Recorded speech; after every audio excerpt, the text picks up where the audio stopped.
안녕하세요. 칩4코디 여의도 호랑이 권혁중입니다. 오늘은 삼성전자 DS 사업부에 대해서 우리가 한번 알아볼 텐데요.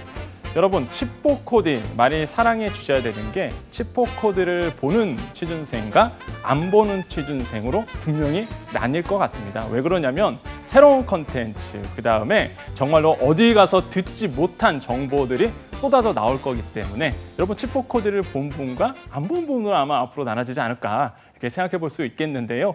자, 그 연장선에서 우리가 삼성전자 DS 사업부를 알아볼 겁니다.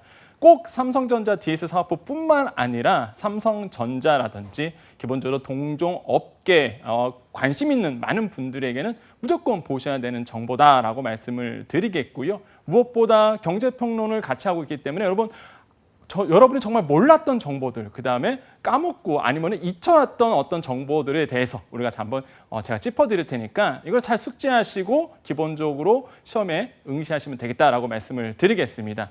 자, 삼성전자 DS 사업부입니다. 여러분, 제가 그래서 삼성전자를 봤을 때요, 기업 분석 목록을 보면 삼성은 무엇을 의미하고 있을까요? 라고 제가 한번 시작하는 마당에 한번 준비해 봤는데, 여러분, 삼성은 무엇을 의미하고 있을까요? 너무나 당연한 얘기입니다. 그죠? 세 개의 별이다라고 되어 있는데요. 자, 세 개의 별은 의미가 있습니다. 숫자 3은 함께하는 사람들의 힘을 상징합니다. 이렇게 되어 있고요. 그 다음에 별은요, 꺼지지 않는 의지를 상징하죠. 이거 처음 보는데 하시는 분들은 문제가 있죠. 왜 그러냐면 삼성전자 홈페이지 가면 있습니다. 물론 메인에는 없죠. 열심히 찾아보셔야지만 브랜드 소개 쪽에 있는데요. 이런 분을 못 보셨다, 처음 본다 하신 분들은 사실 이제 기업 조사에 대해서 조금 더 열심히 하셔야겠다라고 말씀을 드리겠습니다. 그래서 삼성의 의미, 우리가 삼성을 지금 알아보기 때문에 그렇고요. 자, 매출액은 보겠습니다. 이제 매출의 기본적인 기업 구조를 볼 텐데 설립일은 69년이었고요. 대표는 당연히 사업 부분으로 쪼개져 있죠. 세 분의 이제 대표로 돼 있고 작년입니다. 18년도 사업 보고서에 의하면 243조가 나왔습니다.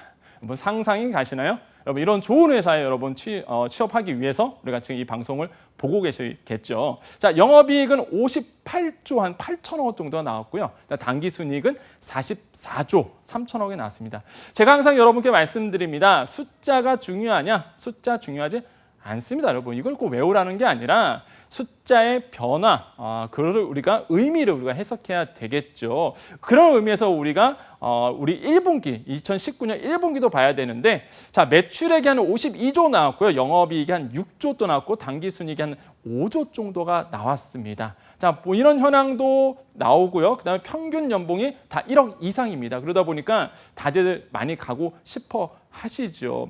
그래서 제가 말씀드릴 분명히 이런 숫자가 중요하지 않다. 이 변화의 기울기 아니면 변화상인데 사실 19년도 1분기에 매출이 삼성전자가 그렇게 좋지 않았습니다. 그 이유는 다 아시겠지만 역시나 미중 간의 무역 갈등 때문에 또한 반도체 업계의 하향 추세죠. 그러다 보니까 매출 자체가 그렇게 좋진 않았다라고 우리가 해석할 수 있겠습니다. 아마 여러분 삼성전자에서 기본적으로 토론을 할 경우 이런 문제가 분명히 100% 거의 나온다고 볼 수가 있겠죠. 업황에 대해서 정말로 잘 알아야 되겠다라고 말씀을 드리겠고요. 자, 삼성전자가 주요 부분이 몇 개인가라고 제가 좀 질문을 드리겠습니다. 여러분, 몇 개인가요? 우리가 삼성전자에 대해서 알아보고 있고요. 무엇보다 삼성전자에 대해서 여러분께서 지원을 하시는 입장이라면 꼭 DS 사업부 아니더라도 주요 부분이 몇 개가 있죠? 그렇죠. 보통 우리가 4개라고 얘기합니다. 사실 많은 분들이 아직도 3개라고 대답하시는 분, 답변하시는 분이 많으세요. 사실 제가 물어보면 3개 아닌가요? 당연히 이제 IM 있고요. 그 다음에 우리가 써져 있듯이 C 있고요. 근데 DS. 전통적으로 그래왔죠. 우리가 포트폴리오는 삼성전자는 3개로 나눠왔는데 이제는 뭐다? 하만 부분까지, 전장 부분까지 사실 포함되어야 된다라고 말씀을 드립니다. 실제 삼성전자의 사업 보고서, 그다음에 기본적으로 전략 보고서를 보면은요, 이젠 삼성전자는요, 주요 부분을요, 이렇게 하만 부분까지 넣어서 소개하고 있거든요. 아직도 우리 취업 시장에 이런 정보들이 아직 소개되지 않았기 때문에 사실 많은 분들이 당연히 예전부터 3개 아니었나요? 하시는 분들이 너무나 많았다. 이제는 미래차, 그렇죠? 전기 장비에 대한 어떤 사업 부분을 담당하고 있는 이런 하만 부분까지도 삼성전자의 새로운 어떤 부분이다라고 말씀을 드려야 됩니다, 여러분. 그렇기 때문에 자신 있게 이렇게 4개다라고 말씀을 드릴 수 있어야 되겠고요. 자, C, IM, DS 하만 부분까지 총 4개로 되어 있다라고 우리가 정리해 볼 수가 있겠고요. 당연히 뭐 국내에서는 C라든지 IM 부분 반도체 사업은 총괄하는 25개의 종속기업이 있고요. 뭐 수원, 구미, 기흥 공장 쭉 있고요. 삼성 디스플레이, 그다음에 삼성전자 판매, 삼성전자 서비스, 전자 로지텍까지 해서 이런 25개 비상장 기업까지 해서 종속기업들이 구성되어 있다는 거 꼭 기억해 주셔야 되겠고요. 그다음에 해외에서는 써져 있듯이 한 227개 해외 종속기업들이 운영되고 있다는 사실은 뭐 우리가 삼성전자를 지원한다면 이 정도의 정성은 보여줘야 되겠죠. 그래서 자, 주요 부분의 매출 비중은 라고 제가 다시 한번 또 질문 드리겠습니다.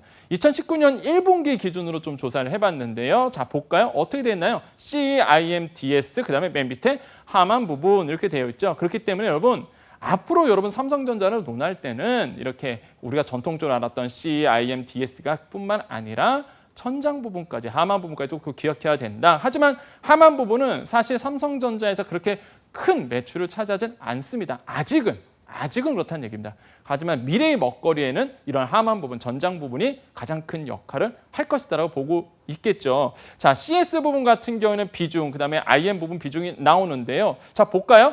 IM 부분이 2019년 1분기 때에 51%를 담당을 했습니다. 그다음에 DS 부분이죠. 우리가 흔히 얘기하는 이제 반도체와 디스플레이 부분인데 이게 39%를 1분기 때 담당을 했네요. 그런데 18년도와 우리가 한번 비교해 보자고요. 18년 전체 사업 보고와 19년도 1분기를 비교해 보면 지금의 업황을 우리가 알 수 있는 거죠. 이런 걸 안다면 어떻게 되겠어요? 면접에 들어가서든 아니면 어떠한 질문이 와서든 여러분께서 여러분의 해석 능력으로 표현할 수 있겠죠. 18년도 가볼까요? 보세요. IM 부분은 41%였고요. 보세요. DS 부분이 48%였습니다. 그런데 보세요. 비율로 따지면 확 줄었죠. DS 부분이. 왜? 그만큼 반도체 사업이 사실 지금 굉장히 좋지가 않습니다. 물론 반도체 사업이 안 좋다는 게 뭐 말 그대로 과거처럼 팍 곤두박질 쳤다는 의미는 아니에요. 과거보다는 안 좋다는 얘기겠죠. 과거보다는 반도체 업황이 안 좋다. 자, 그 다음에 우리만 알자. 삼성전자의 지재권인데요. 아마 이런 정보는 처음 보셨을 것 같아요. 자, 삼성전자에 우리가 기억을 했을 때, 특히 DS 부분을 우리가 기억했을 때는요. 지재권, 그러니까 지적재산권, 우리가 지적재산권 이런 표현을 하죠. 지재권에 대해서 꼭 알아야 됩니다. 왜냐하면 너무 중요하거든요. 자, R&D 활동의 지적재산화에 집중해서 19년 1분기 때요. 5조 원의 R&D 투자를 통해서요. 국내 특권 801, 그다음 미국 특권 1673건을 취득을 했다는 사실 여러분 알아야 되겠죠. 그러면 미국에서 누적 지적재산권 등록 개수는 몇 개일까요? 자, 볼까요? 자, 등록 건수 19년도 1분기 말 기준으로 제가 조사를 해봤는데 보세요. 한국, 미국, 유럽, 중국, 일본, 그래서 기타 국가까지 보면 어떻게 됐나요? 미국에서 지적재산권 등록한 게 너무너무나 많죠. 그만큼 미국 시장, 북미 시장이 중요하기 때문에 그렇습니다. 근데 제가 왜 지재권에서 이렇게 자꾸 설명드리느냐? 앞으로의 기술은요, 계속적으로 고도화되겠죠. 그다음에 앞으로의 기술은 더욱더 발전할 것입니다. 거기에서 항상 따라오는 게 바로 이런 지재권이죠. 특허. 그죠? 특허 때문에 삼성전자, 화웨이, 그다음에 애플 등등 많은 기업들이 분란이 있었죠. 그래서 어느 정도 이제는 다 해결이 됐는데 이런 특허 부분, 지재권의 부분이 굉장히 중요하기 때문에 사실 굉장히 여기다 제가 차트에도 넣었습니다. 그래서 여러분 이거 아는 사람과 모르는 사람은 이제 또 차이가 나시겠죠. 나만의 어떤 차별성, 바로 이런 부분에서 어떤 디테일의 힘이겠죠. 이런 부분을 좀 알아둘 필요가 있다라고 말씀을 드립니다. 1984년 최초로 미국 특허를 등록시킨 이래 삼성전자 얘기입니다. 현재 세계적으로 13만 1000건의 특허를 보유하고 있고요. 특히 여기서 제가 진한 글 넣었죠. 미국에서 가장 많은 특허를 보유하고 있는 회사가 어떤 회사다? 바로 삼성전자라는 사실입니다, 여러분. 그래서 삼성전자의 프라이드 아시겠죠? 이렇게 자긍심이 있고요. 우리나라에 정말 내놓으라는 정말 회사겠죠. 아유, 미국에서요. 관련 특허 중에서는 가장 많은 특허를 낸 기업이 바로 삼성전자라는 사실. 여러분, 이런 건 자랑스럽게 한번 가서 얘기해 주시면 아마 심사위원께서 굉장히 흐뭇하게 생각할 수도 있습니다. 그래서 이거 우리가 좀 기억해 줘야 되겠고요. 자, 본격적으로 삼성전자 DS 파트에 대해서, DS 부분에 대해서 좀 알아야 할 텐데, 자, 산업의 특성 말씀드립니다. 당연히 반도체 우리가 먼저 알아갈 거예요. DS 부분은 당연히 뭐겠어요? 디바이스 솔루션이다 보니까 반도체와 보통 디스플레이로 좀 나눠질 수가 있겠죠. 반도체, 메모리 반도체야? 비메모리 반도체. 여기서 우리가 꼭 알아야 될 건 사실 메모리 반도체는 이 여러분께서 DS 부분에 입사하실 분들이라든지 취준생 분들은 제가 굳이 소개 안 해도 기술적으로 더 많이 알고 계시고요. 그다음에 그 기술에 대한 내용은 더 많이 지식을 보유하고 계십니다. 다만 우리가 이것을 어떻게 전략적으로 경제적으로 그다음에 여러분 면접에 들어가서 쉽게 또한 여러분 알고 있는 내용을 어떻게 잘 해석할 수 있느냐 이거를 제가 이제 담당해 주고 있는 부분이거든요. 자 볼까요? 메모리 반도체는 당연히 램과 롬으로 나눠지고요. 그다음에 비메모리 반도체 같은 경우에는 우리가 아시다시피 CPU죠. 그래서 이렇게 좀 나눠지고 있다라고 보시면 되겠고 산업의 특성 보면은요 역시 서버 등 정보 저장기기 고용화로 메모리 시장의 지속적인 성장이 예상된다. 사물인터넷, 아무래도 오토모빌이죠. 신규 시장이 창출이 되죠. 그다음에 자동차라든지 이런 게 신규 시장에 창출이 되기 때문에 수요가 급속도로 증가될 것으로 예상하고 있죠. 또 한 가지 수급이 변동은 과거 대비해서 감소할 것이다라고 전망하고 있습니다. 자, 국내 여건, 시장 여건 볼까요? 고용화 추세다. 그렇죠? 고용량화 추세죠. 삼성전자의 주도의 공급으로 이루어지고 있다. 맞는 표현이죠. 낸드 플래시 같은 경우에는 클라우드 서버 확대되면서 사실 낸드 플래시가 많이 들어가고요. 무엇보다 신규 모바일 기기에 낸드 탑재량이 증가되고 있는 부분이 있습니다. 제가 우리 제 학부생들한테 막 설명을 할 때 이런 어떤 클라우드 서비스 나오잖아요. 낸드 플래시가 왜 이렇게 많이 팔릴까 보면은 역시나 많은 IT 기업들이 뭘 세우고 있죠? 데이터 센터를 키우고 있습니다.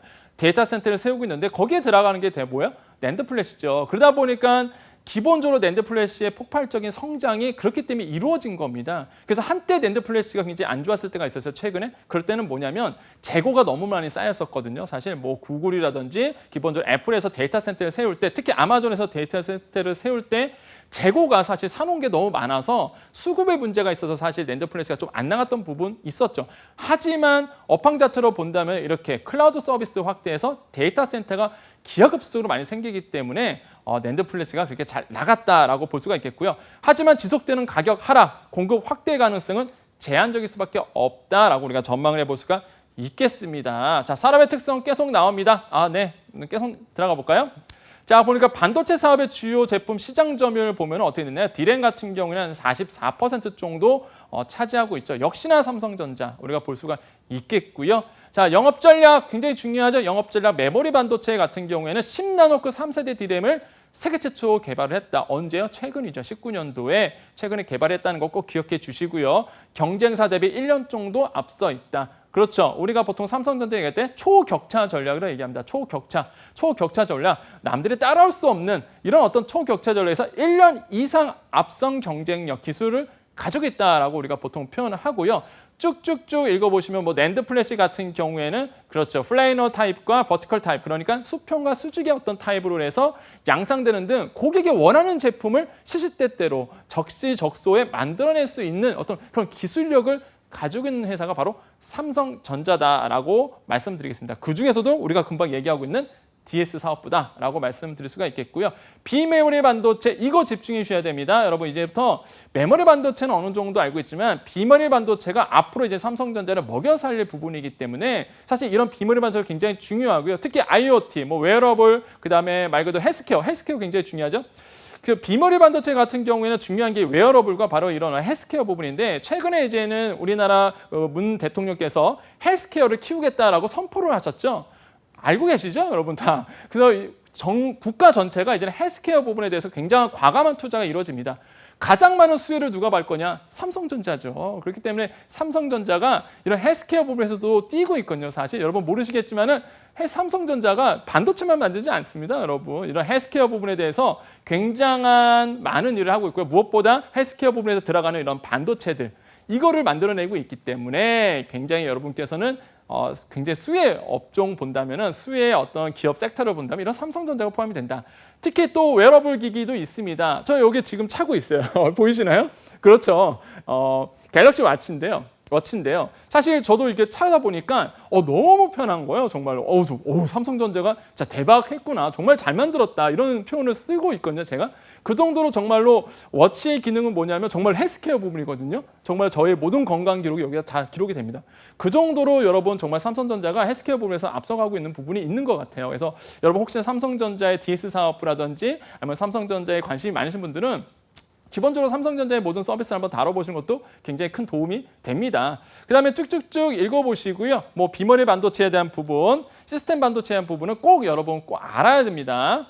자, 그 다음에 파운드리 시장 있죠. 이거 너무 중요하죠. 또 삼성전자가 또 하나의 어떤 전략들 본다면요. 역시는 반도체 있었고요. 그 다음에 뭐야? 파운드리 시장이죠. 그러니까 흔히 얘기하면 그냥 ODM으로 보시면 되겠습니다. 무슨 얘기예요? 공장에서 팹리스에서 업체에서 협력을 해갖고요. 사실 이제 말 그대로 찍어내는 일을 하는 거죠. 기술 개발은 애플에서 합니다. 반도체 설계 애플에서 해요. 그걸 어디서 만드냐? 삼성전자의 이런 공장에서 만들게 되죠. 이런 게 이제 파운드리 시장인데, 파운드리 시장이 기본적으로 8인치 파운드리 사업 포트폴리오 다각화했다, 뭐 10나노 제품 공급을 시작했다. 이게 뭐예요? 16년도 업계 최초로 이루어졌다는 부분도 꼭 기억해 주시면 되겠습니다. 그래서 파운드리 시장도 여러분 꼭 체크를 해주셔야 되겠다라고 말씀을 드리겠고요. 자, 그 다음에 산업의 특성 나옵니다. 두 번째로 DP, 그죠? 디스플레이 부분이죠. 자, 여기서 볼 수 있는 게 뭐냐면요.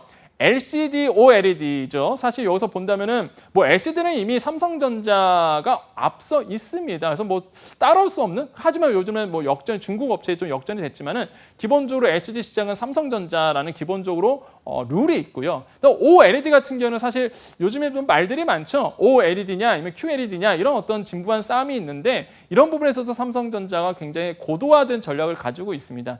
소형 OLED 같은 경우에는 누가 1위죠? 그죠? 삼성전자예요. 역시 삼성전자가 가장 앞서 있다라고 보시면 되겠고요. 자, OLED와 이제는 LCD의 공통적인 산업의 특성을 본다면은 뭐 진입장벽이 높게 형성되어 있다. 기본적으로 디스플레이 산업에 대한 특성이기 때문에 이거는 뭐 시간 관계상 제가 이렇게 이거를 캡처를 딱 뜨셔갖고 읽으시면 됩니다. 근데 제가 여기서 중요하게 말씀드린 건 뭐냐면, 여러분 이 문장들 있죠. 이렇게 뭐 전문 용어라든지 이 문장들을 달달달 외우시라는 표현이 아니라 익숙하게 입에서 나올 정도로 자주 읽으시라는 표현입니다. 그래서 여러분 이 방송 보시면서 캡처를 딱 뜨세요. 캡처 딱 뜨고 아니면 멈춤을 딱 하신 다음에, 아마 제가 말이 좀 빨라갖고 2배속 안 하셔도 되죠. 1.5배속 많이 하시잖아요. 1.5배속 안 하셔도 돼요. 제 목소리는 빠르기 때문에. 하지만 이런 어떤 화면 같은 거는 딱 멈추신 다음에 그냥 자연스럽게 한번 읽어보십시오. 그래서 이런 용어들, 이런 문장들을 자연스럽게 입에서 나올 정도로 하게 된다면 여러분 어느 어떤 상황이 있어도 여러분 좋은 인상을 받을 수가 있다는 부분 제가 말씀을 드립니다. 자, 막 답을 다 드려요. 자, 그 다음에 국내외 시장 여건 좋아요. 디스플레이 패널의 주요 생산 업체. 한번 나눠볼까요? 먼저 한국 같은 경우는 역시 삼성 디스플레이 있고 LG 디스플레이가 당연히 있겠죠. 그럼 어디일까요? 일본 같은 경우는 그렇죠. 샤프라든지 재팬 디스플레이가 가장 유명하죠. 그 다음에 세 번째로 대만 같은 경우는 뭐 옵트로닉스라든지 보시면 아시겠지만, 여기 혹시 기억하실지 모르겠는데 이노룩스 같은 경우에는 여러분 그 쇼핑 같은 데 쳐보면 디스플레이 많이 팔거든요. 그래서 이노룩스 같은 경우에도 한번 알아볼 필요가 있겠다. 왜냐하면 경쟁사예요, 사실 디스플레이 패널에. 그 다음에 마지막으로 중국의 BOE. 사실 이 기업이 굉장히 무섭죠. BOE 기업이 사실 중국에서 반도체 굵기 아니면은 디스플레이 굵기. 뭐 공산당이 대대적으로 자금 투자했습니다. 그렇기 때문에 뭐 디스플레이 부분에서는 이미 우리나라 추월한 부분이 있거든요. 그렇기 때문에 굉장히 무서운 회사인데, 이렇게 어떤 주요 생산 업체가 이렇게 네 군데로 좀 나눠볼 수 있는데, 여기서 뭐 공통점 보이시나요? 이거 아마 보실 수 있으면 여러분 그 삼성전자 DS 사업에 대해서 공부를 많이 하신 분들입니다. 어떤 공통사항이 있죠? 그렇죠. 한국, 일본, 대만, 중국. 뭐죠? 아시아권이죠. 그래서 전 세계 디스플레이 패널은요, 이렇게 주요 4개, 그러니까 아시아권에서 사실 선점을 하고 있습니다. 거의 대부분이 여기서 나오고 있거든요. 그렇기 때문에 이런 어떤 공통점을 가지고 있다는 부분 좀 기억해 주시겠고요. 자, 국내 시장 여건 본다면은 뭐 LCD 시장을 선도하고 있다. 뭐 세계 최초 OLED 상용화했다. 중소형 OLED는 역시나 삼성전자죠. 그 다음에 뭐 LCD의 경쟁 심화로 판가 압력이 지속되고 있다. 사실 지금 LCD 가격 많이 떨어졌고요. 그러다 보니까 삼성전자나 기본적으로 삼성 디스플레이라든지 기본적으로 많은 그 패널 업체들이 고전략, 그러니까 기술을 더 특화하고 더 어려운 기술, 남들이 따라올 수 없는 이런 기술들을 개발하려고 하거든요. 이렇게 어떤 전략들을 우리가 볼 수 있겠다라고 볼 수가 있겠습니다. 자, DP 사업 주요 제품 시장 점유율을 볼까요? 디스플레이 패널 같은 경우에는 뭐예요? 10% 정도 차지했다. 좀 떨어지고 있는 부분 눈에 딱 보이시죠? 14에서 11로 10%로 매년 봤을 때 이렇게 계속적으로 점유율이 떨어지고 있는 부분이 있습니다. 역시나 그 이유 주요한 이유를 어디를 뽑으라? 네, 중국이 쫓아오고 있기 때문에 그렇다라고 말씀을 드리겠습니다. 자, 영업 전략을 계속 본다면 중소형 OLED 패널 사업 같은 경우에는요. 기본적으로 중소형 OLED는 역시나 삼성전자죠. 삼성 디스플레이인데 기본적으로 OLED 패널 수요 약세는 2019년 2분기까지 계속적으로 될 것이다 라고 얘기를 하고 있거든요. 이런 부분도 우리가 조금 알아두시면 되겠다라고 보면 되겠고요. 대형 LCD 채널 패널 같은 경우에는 기본적으로 중국과의 어떤 경쟁에서 조금 밀리고 있는 부분이 있습니다. 그래서 제가 앞으로 친절하게 이렇게 적어드렸으니까 한번 요거를 한번 계속 읽어보세요. 제가 일부러 여러분 읽어보시라고 갖고 왔기 때문에 꼭 한 번씩 읽어보시면서 입에서 붙을 수 있도록 해주시면 되겠습니다. 자, 그 다음에 쭉 볼까요? 자, 그래서 제가 여러분 이렇게 됐는데 제가 이거를 좀 말씀드리고 싶습니다. 마지막으로 삼성 창업주 호암, 그렇죠? 삼성 창업주 호암 이병철 회장에 대해서 우리가 왜 반도체 산업을 해야 되는가라는 주제로 1984년 도쿄 선언을 이제 발표를 했습니다. 여러분 이런 어떤 비하인드 스토리 알아두면 굉장히 좋습니다. 그래서 사실 여러분께서 취업 준비를 하실 때에 기본적으로 많이들 너무나 많은 정보들이 사실 취업 시장에 있죠. 그러다 보니까 차별성이 없어요. 제가 봐도 남들 다 아는 얘기 똑같이 알고 있습니다. 하지만 이런 비하인드 스토리, 삼성의 기본적인 어떤 이야기들을 알면 굉장히 도움이 되는데 삼성전자도 그걸 굉장히 강조하고 있죠. 삼성전자 홈페이지에 들어가면 브랜드의 카테고리에 가보면 삼성의 이야기, 그다음에 브랜드의 이야기가 항상 끊임없이 나오고 있죠. 자, 거기에 도쿄 선언에 뭐 있냐면 이병철 회장이 돌아가시기 전에 사실 이런 반도체를 만들었죠. 변해야 한다는 것이죠. 앞으로 삼성은 변해야 된다. 그래서 이병철 회장께서 이제 돌아가시기 전에 사실 몇 년 전에 반도체를 사실 시작한 겁니다, 사실. 그래서 지금 뭐 말 그대로 이건희 회장 다음에 말 그대로 이 부회장까지 와서 뭐예요? 반도체 수혜를 받고 있는 것이죠. 그래서 변해야 됐기 때문에 지금의 이제 삼성으로 왔다는 건데 여러분 제가 여기에서 여러분께 좀 말씀을 드리고 싶은 부분이 하나가 있습니다. 뭐냐면요. 앞으로 삼성의 변화는 어디서부터 시작될까요? 제가 이거를 말씀드리고 싶어요. 왜냐하면 문제가 나온다 그러면 이런 문제가 나오는 거죠. 사실 면접 질문이 나온다 그러면 이런 면접 질문이 나오는 거죠. 뭐예요? 삼성이 이제 앞으로 어떻게 변화되는가? 과거에는 이병철 회장이 반도체라는 거를 선점하려고 노력을 했습니다. 자, 이건희 회장이 굉장히 애썼죠. 그다음에 이 부회장께서 지금 이제 이 부회장께서 열심히 하고 계시는데 그럼 앞으로 삼성전자는 어디로 가야 되느냐? 자, 여기서 여러분께서 자세하게 말씀드리는 건 뭐다? 전장 부분이다. 그다음에 반도체 중에서는 비메모리 반도체다라는 사실을 정확하게 말씀해 주셔야 됩니다. 앞으로 삼성전자는 그렇게 가야 되고 또한 헬스케어 부분도 삼성전자가 가야 할 길이다. 시장에서는 그렇게 보고 있습니다. 여러분 제가 말씀드렸잖아요. 저는 이제 경제평론을 하고 있기 때문에 여러분 시장 돌아가는 거 그다음에 업황들 그다음에 사실 이건 조금 제 입에서 말씀드리기 뭐하지만은 제가 막 찍어드리는 문제가 진짜 많이 나왔거든요. 왜냐하면 생각하는 바가 다 똑같아요, 여러분. 그렇기 때문에 삼성전자에서 기본적으로 나올 수 있는 부분이 이런 거예요. 삼성전자는 어떻게 가야 되냐? 역시나 말씀드리고 싶은 건 전장 부분이다라는 거. 그 다음에 두 번째가 뭐예요? 헬스케어 부분, 그 다음 비메모리 반도체 부분, 시스템 반도체 얘기, 그 다음 파운드리, 좀 더 나가면 파운드리까지. 이런 부분까지 좀 이해를 해주셔야 되겠고요.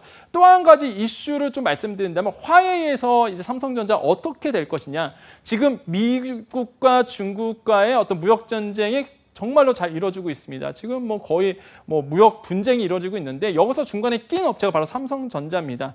지금 미국에서는 삼성전자한테 뭐 하고 있죠? 화웨이를 이겨달라고 응원하고 있고요. 삼성전자는 중국의 어떤 뭐냐면 최근에 이거 정보는 최근 정보인데요. 아마 내부 정보일 수도 있는데 아마 곧 신문에 발표가 될 거예요. 삼성전자 반도체에 가장 많은 수출하는 기업 나라가 어디일까요? 많이들 이게 미국이라고 알고 계시는데 요번에 최근에 바뀌었습니다.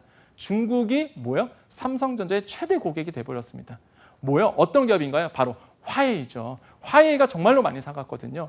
화웨이가 경쟁 기업도 되지만요. 기본적으로 뭐요? 반도체를 많이 사가는 업체이기도 합니다. 그러다 보니까 화웨이와 삼성전자의 이런 관계, 그 다음에 또 한 가지 화웨이가 삼성전자의 어떤 지재권 부분에 대해서 어떻게 해결될 것이냐, 아니면은 삼성전자와 화웨이의 경쟁 관계에서 누가 승리할 것이냐, 아니면은 이런 질문이 분명히 나오겠죠. 화해를 어떻게 이길 수 있는 전략적 비결이 무엇을 가지고 있느냐라고 물어본다면 여러분 어떻게 대답하시겠어요? 이런 부분에 대해서도 여러분 끊임없이 생각을 해주셔야 된다는 얘기입니다. 그래서 오늘은요, 제가 삼성전자에 대해서 이렇게 말씀을 드렸습니다. 특히 삼성전자와 DS 사업부에 대해서 이렇게 말씀을 드렸는데, 제가 아까도 말씀드렸잖아요. 앞으로 삼성 취업을 논할 때는요, 이 방송을 본 부과 이 방송을 보지 않는 부분으로 나눌 수밖에 없다라고 말씀드린 이유가, 아까 제가 말씀드렸지만 지재권 부분 아무도 얘기는 안 하고 있죠. 하지만 너무나 중요한 부분이고요. 삼성전자에서 앞으로도 더더욱더 중요하게 생각하는 부분이 이런 지재권 부분이기 때문에 말씀을 드렸습니다. 근데 아까 말씀드렸던 비메모리 반도체 부분도 여러분 다른 어떤 기본적인 반도체보다 더 많이 여러분 이해를 하셔야 되겠고요. 국제 정세에 관한 부분도 여러분 알고 있어야 됩니다. 왜냐하면 반도체는요, 업황을 따라갑니다. 글로벌 경기를 따라가기 때문에 OECD의 세계 경쟁률도 같이 보셔야 돼요. 왜냐하면 기본적으로 세계 경쟁률이 떨어지면 반도체 산업도 굉장히 하향 국면을 갈 수밖에 없거든요. 그렇기 때문에 나는 정말 DS 사업부에서 이공계고요. 저는 기술만 하는데요. 그런 걸 알 필요가 있나요? 아셔야 되겠죠. 기본적으로 여러분 업황이 여러분께 영향을 미치기 때문에 세계 경제의 흐름, 트렌드들 이런 것까지도 알아두면 굉장히 도움이 되겠다라고 말씀을 드리겠습니다.